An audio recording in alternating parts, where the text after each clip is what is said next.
Não vim trazer a paz, mas a espada.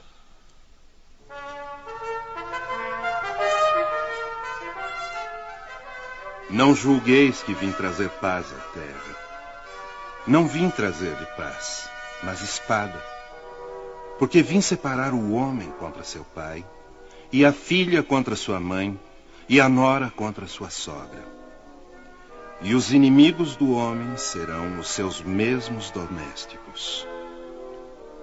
Eu vim trazer fogo à terra.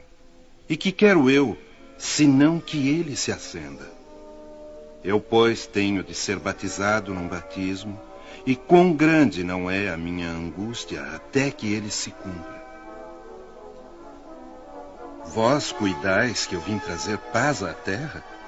Não, vos digo eu, mas separação. Porque de hoje em diante haverá, numa mesma casa, 5 pessoas divididas. 3 contra 2 e 2 contra 3. Estarão divididas, o pai contra o filho, e o filho contra seu pai, a mãe contra a filha, e a filha contra a mãe, a sogra contra sua nora, e a nora contra sua sogra. Foi mesmo Jesus, a personificação da doçura e da bondade, ele que não cessava de pregar o amor do próximo, quem disse estas palavras: eu não vim trazer a paz, mas a espada. Vim separar o filho do pai, o marido da mulher. Vim lançar fogo na terra e tenho pressa que ele se acenda. Essas palavras não estão em flagrante contradição com seu ensino?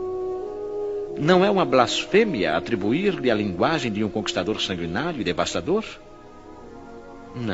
Não há blasfêmia nem contradição nessas palavras, porque foi ele mesmo quem as pronunciou, e elas atestam a sua elevada sabedoria. Somente a forma, um tanto equívoca, não exprime exatamente o seu pensamento, o que provocou alguns enganos quanto ao seu verdadeiro sentido. Tomadas ao pé da letra, elas tenderiam a transformar a sua missão inteiramente pacífica numa missão de discórdias e turbulências, consequência absurda que o bom senso rejeita, pois Jesus não podia contradizer-se. Toda ideia nova encontra forçosamente oposição, e não houve uma única que se implantasse sem lutas.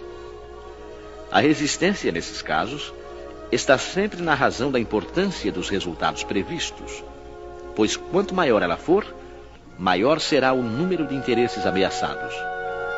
Se for uma ideia notoriamente falsa, considerada sem consequências, ninguém se perturba com ela e a deixam passar, confiantes na sua falta de vitalidade.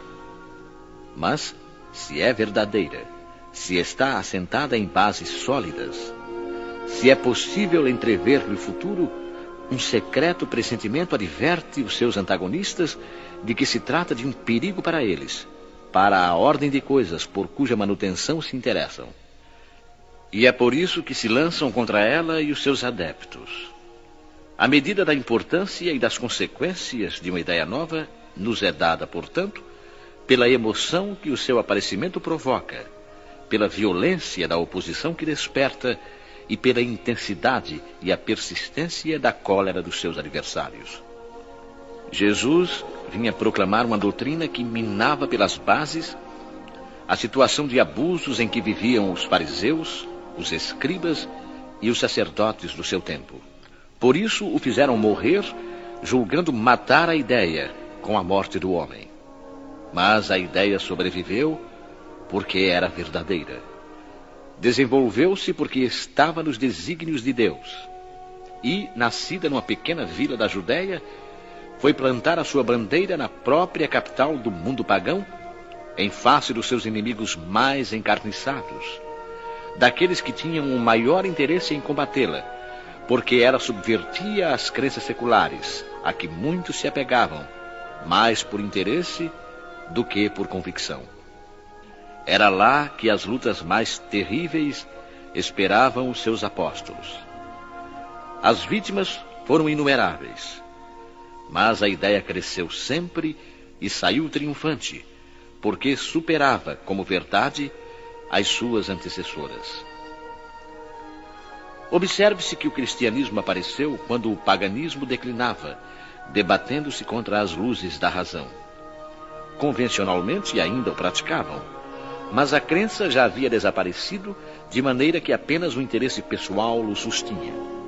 Ora, o interesse é tenaz, não cede nunca à evidência, e irrita-se tanto mais, quanto mais peremptórios são os raciocínios que se lhe opõem e que melhor demonstram o seu erro. Bem sabe que está errado, mas isso pouco lhe importa, pois a verdadeira fé não lhe interessa. Pelo contrário, o que mais o amedronta é a luz que esclarece os cegos. O erro lhe é proveitoso, e por isso a ele se aferra e o defende. Sócrates não formulara também uma doutrina até certo ponto semelhante à de Cristo? Por que então não prevaleceu naquela época no seio de um dos povos mais inteligentes da terra? Porque os tempos ainda não haviam chegado. Ele semeou em terreno não preparado. O paganismo não estava suficientemente gasto. Cristo recebeu a sua missão providencial no tempo devido. Nem todos os homens do seu tempo estavam à altura das ideias cristãs, mas havia um clima geral de aptidão para assimilá-las, porque já se fazia sentir o vazio que as crenças vulgares deixavam na alma. Sócrates e Platão abriram o caminho e prepararam os espíritos. Os adeptos da nova doutrina, infelizmente, não se entenderam sobre a interpretação das palavras do mestre, na maioria veladas por alegorias e expressões figuradas. Daí surgirem desde o princípio as numerosas seitas que pretendiam, todas elas, a posse exclusiva da verdade, e que 18 séculos não conseguiram pôr de acordo.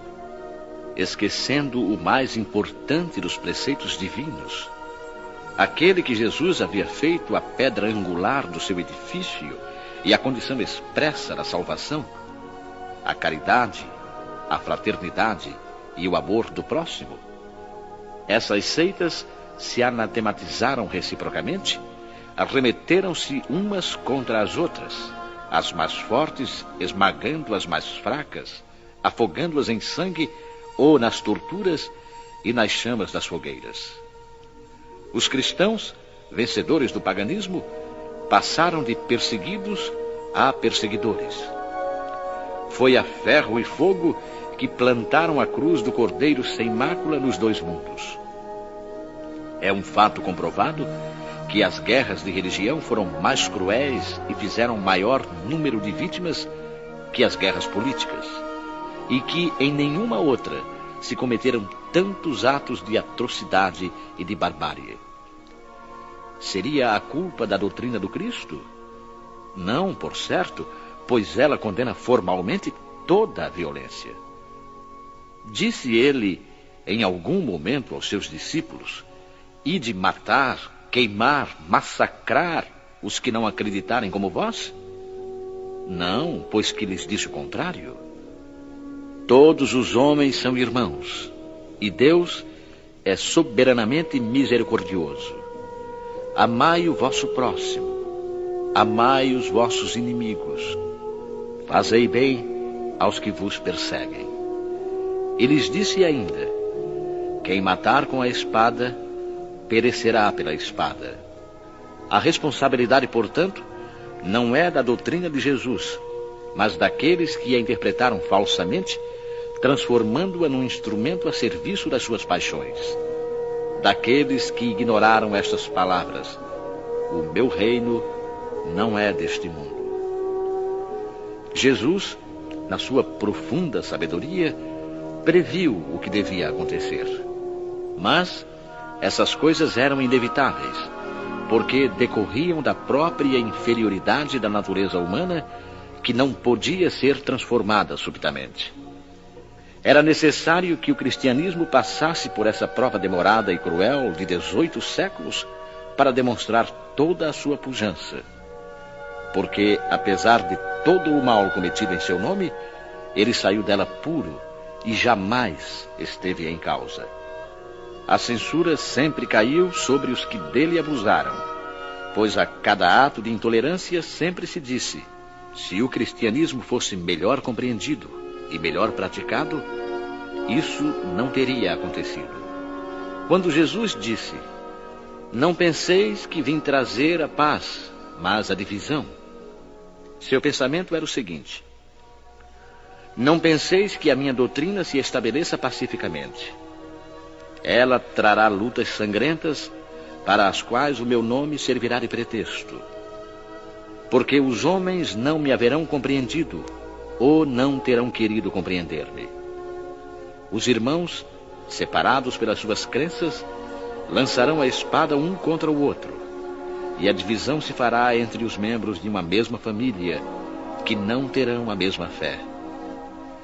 Vim lançar o fogo na terra para consumir os erros e os preconceitos, como se põe fogo num campo para destruir as ervas daninhas. E anseio porque se acenda, para que a depuração se faça mais rapidamente, pois dela sairá triunfante a verdade. À guerra sucederá a paz. Ao ódio dos partidos, a fraternidade universal. Às trevas do fanatismo, a luz da fé esclarecida. Então, quando o campo estiver preparado, eu vos enviarei o Consolador, o Espírito da Verdade, que virá restabelecer todas as coisas. Ou seja, que dando a conhecer o verdadeiro sentido das minhas palavras, que os homens mais esclarecidos poderão enfim compreender, porá termo à luta fratricida que divide os filhos de um mesmo Deus. Cansados, afinal, de um combate sem solução, que só acarreta desolação e leva o distúrbio até mesmo ao seio das famílias, os homens reconhecerão onde se encontram os seus verdadeiros interesses, no tocante a este e ao outro mundo, e verão de que lado se acham os amigos e os inimigos da sua tranquilidade. Nesse momento, todos virão abrigar-se sob a mesma bandeira, a da caridade, e as coisas serão restabelecidas na terra, segundo a verdade e os princípios que vos ensinei. O Espiritismo vem realizar no tempo determinado as promessas do Cristo. Não o pode fazer, entretanto, sem destruir os erros. Como Jesus, ele se defronta com o orgulho, o egoísmo, a ambição, a cupidez, o fanatismo cego, que, cercados nos seus últimos redutos, tentam ainda barrar-lhe o caminho e levantam contra ele entraves e perseguições. Eis porque ele também é forçado a combater. Mas a época das lutas e perseguições sangrentas já passou. E as que ele tem de suportar são todas de ordem moral, sendo que o fim de todas elas se aproxima. As primeiras duraram séculos. As de agora durarão apenas alguns anos, porque a luz não parte de um só foco, mas irrompe de todos os pontos do globo e abrirá mais depressa os olhos aos cegos. Aquelas palavras de Jesus devem ser entendidas, portanto, como referentes à cólera que, segundo previa, a sua doutrina iria suscitar, aos conflitos momentâneos que surgiriam como consequência, às lutas que teria de sustentar antes de se firmar, como aconteceu com os hebreus antes de sua entrada na terra prometida, e não como um desígnio premeditado de sua parte de semear a desordem e a confusão. O mal devia provir dos homens, e não dele. A sua posição era a do médico que veio curar, mas cujos remédios provocam uma crise salutar, revolvendo os humores malignos do enfermo.